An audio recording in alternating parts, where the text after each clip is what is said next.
The alarm cut through the ship before I even opened my eyes. Red light, not a drill. My heart slammed against my ribs as I grabbed the wall to steady myself, and somewhere down the corridor, Biscuit was already barking, a deep, furious sound I had never heard him make before. I am Ethan Blake, human liaison aboard the Velkari science vessel Threnodi's Hope, and in that moment, 6 days into the most important trade negotiation of my life, I thought we were about to die. I ran. My bare feet slapped against the cold metal floor as the ship groaned around me, a long shuddering sound, like something enormous was trying to tear itself apart. Doors hissed open ahead of me. Crew members, tall and silver-skinned, moved with a speed I had never seen from the Velkari before, their usual calm stillness replaced by something close to panic. That alone told me how bad this was. I found Ambassador Cytherin in the central corridor, pressed against the wall, her 4 secondary eyelids flickering rapidly. Biscuit stood in front of her, legs braced, teeth bared, growling at a section of wall panel that had begun to glow with a sickly orange light. "Human Blake," she said, her translator voice tight and strange. "There is a breach forming in the hull plating. The automated systems have failed to seal it. We have perhaps 4 minutes before this section loses pressure. 4 minutes." I looked at the glowing panel, at the thin crack spreading across it like a spider's web made of light, and felt my stomach drop. "Where is the manual seal control?" I asked. "Destroyed. A power surge burned through the primary control node an hour ago. We believed it was contained. We were wrong." Behind her, 2 Velkari engineers were arguing rapidly in their own clicking language, gesturing at a tablet, then at the ceiling, then at each other. I did not need a translator to understand panic. "Ambassador, is there a secondary system, anything?" "There is a manual override," she said, "but it requires physical access to a chamber behind that wall, a chamber that floods with coolant gas the moment the outer hull is breached, to prevent fire. No Velkari can survive that gas. It is lethal to our biology within seconds."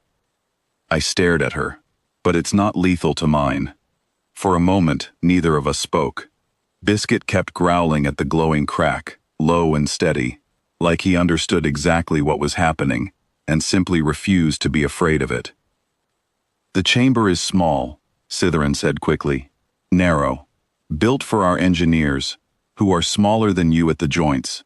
You may not fit, and even if you do, the coolant gas causes disorientation in most species.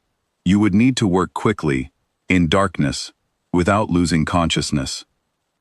"Then I'd better not lose consciousness," I said, and I was already moving. The engineers pulled the panel free, revealing a narrow shaft lit by a dim red glow, barely wide enough for my shoulders. I could smell the coolant gas already leaking through, sharp and cold, like biting into ice. Biscuit tried to follow me, scrabbling at the edge of the shaft, and Cytherin caught his collar with both hands. "Ethan," she said, and it was the first time she had used my given name instead of my title. "Be careful." I nodded, took one deep breath of clean air, and crawled inside. The shaft narrowed almost immediately. My shoulders scraped against metal on both sides, and the red light dimmed the further I went, until I was moving almost entirely by touch. The coolant gas grew thicker, and my head began to swim, the edges of my vision going soft and gray. I forced myself to keep counting my own heartbeats, a trick I had learned years ago to fight off panic. 1, 2, 3.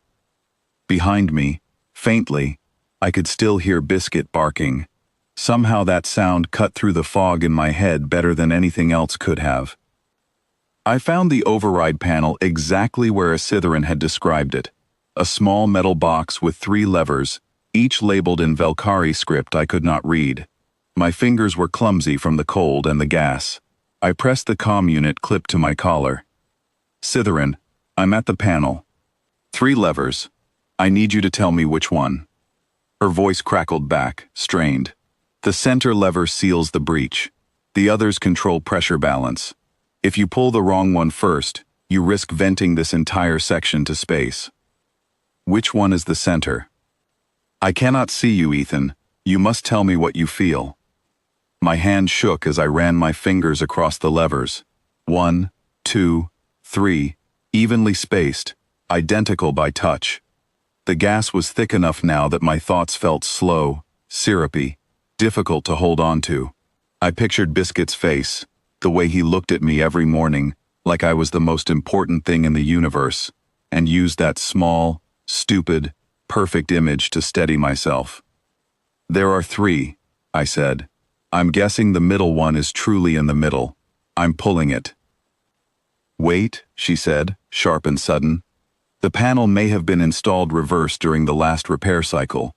Our engineer believes the ceiling lever may in fact be on the right. 2 answers. 4 minutes had become, by my count, less than 90 seconds. Ethan, Cytherin said, her voice dropping into something quieter, almost pleading. I do not know which is correct. I am asking you to trust an uncertain answer, from a species you have known for 6 days, with your own life. I thought about the past 6 days.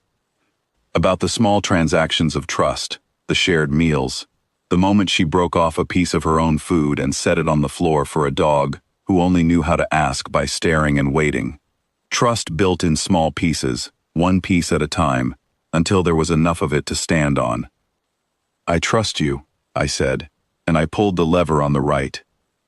There was a hiss, a deep mechanical groan, and then a sound like a giant exhaling, long and slow. The orange glow beyond the shaft dimmed and vanished. The pressure in my ears popped painfully, then settled. I lay there in the narrow dark, gasping, my vision swimming, and for one terrible second I thought I had guessed wrong, and this was simply what dying felt like. Then Cytherin's voice came through the comm, bright with something that was not quite a Valkyrie sound at all. The breach is sealed. Ethan, the breach is sealed. You did it. I do not remember crawling back out of that shaft. I remember hands pulling me the last few feet, human and Valkyrie together, and then 90 pounds of golden fur slamming into my chest so hard it knocked what little air I had left straight out of my lungs. Biscuit licked my face over and over, whining, tail beating against the floor so fast it was almost a blur, and I laughed, weak and dizzy, tears running down my face that I blamed entirely on the coolant gas. Cytherin knelt beside me, careful of Biscuit, and studied my face for a long moment with those huge black eyes. You could have died, she said quietly, based on a guess, based on trust in a species not your own. You could have watched me die, I said, based on a system that failed you an hour before I even had to make that guess. We're even. She was silent for a moment, and then she reached out and rested one long silver hand gently on Biscuit's head. He leaned into it without hesitation, the same way he leaned into anyone who showed him kindness, no matter how strange they looked or how differently they spoke. Your creature growled at danger it could not understand, she said, and did not run. You crawled into danger you could barely survive, and did not run. I begin to understand why your species sends such small, soft, fragile bodies out among the stars. You are not fragile at all. You simply choose, again and again, to stay. I sat up slowly, my head still spinning, and managed a tired smile. That's one way to put it. The Kessa Belt negotiations concluded 3 days later. The final agreement was more generous to Earth than anyone back home had dared to hope for, and the official reports credited it to what the Valkyrie called an unprecedented demonstration of trust under crisis conditions. Nobody in those reports mentioned that the entire agreement nearly collapsed over which of 2 identical levers to pull in the dark, or that the decision came down to a dog who refused to stop growling at danger, and a man who decided that trust, once earned in small pieces, was worth betting his life on. Cytherin keeps a small dish by her chair now, whenever we meet. Biscuit still stares at it every single time, patient and hopeful, waiting to be asked instead of simply taking. She always breaks off the first piece herself, without waiting for him to ask. Trust, she told me once, is built in small transactions.